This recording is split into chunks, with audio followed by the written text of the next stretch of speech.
আউযুবিল্লাহি মিনাশ শাইতানির রাজিম বিসমিল্লাহির রহমানির রহিম। আসসালামু আলাইকুম।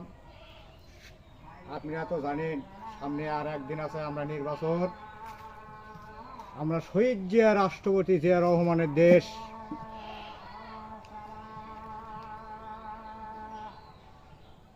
আমরা বিএনপিকে খুব ভালোবাসি। আপনারা সবাই ভোট কেন্দ্রে যাবেন, ধানের শীষ মার্কায় ভোট দেবেন। আর আমরা মাদলা ইউনিয়নের 1 নম্বর ওয়ার্ড থেকে আমরা জয়যুক্ত করবো এই ধানের শীষ মার্কা প্রতীক নিয়ে। তাই বলতেছি, আপনারা কোনো বিশৃঙ্খলা সৃষ্টি করবেন না। আপনারা ভোট দিবেন, সকাল সকালে যাবেন, ভোট কেন্দ্রে চলে যাবেন। আমাদের পুলিশ প্রশাসন থাকবেন।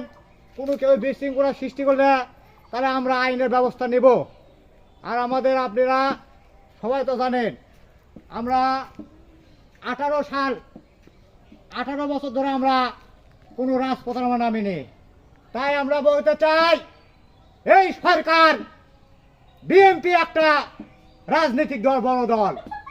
আমরা তাই বলতে চাই বিএনপি আপনারা তো জানেন আমাদের বগুড়া সন্তান জনাব তারেক রহমান, উনি একটা ভালো ছেলে।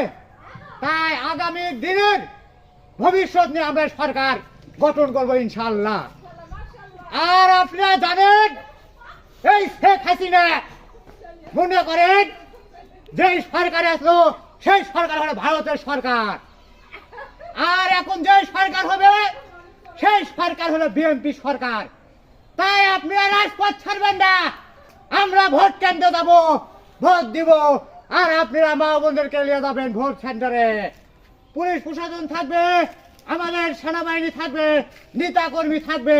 তাই বলতে চাই, আমরা ভয় করব না। আমরা রাজপথ থাকবো, এখনো আসি, রাজপথে থাকবো। আমাদের শহীদ জিয়ার রহমান জনাব তারেক রহমান, উনি একটা বগুড়ার সোর। এরপরে বক্তব্য দেবেন আমাদের বগুড়া জেলার সাধারণ সম্পাদক জনাব রিপুন ইসলাম সাহেব। উনি কিছু বক্তব্য দেবেন আমাদের সাথে।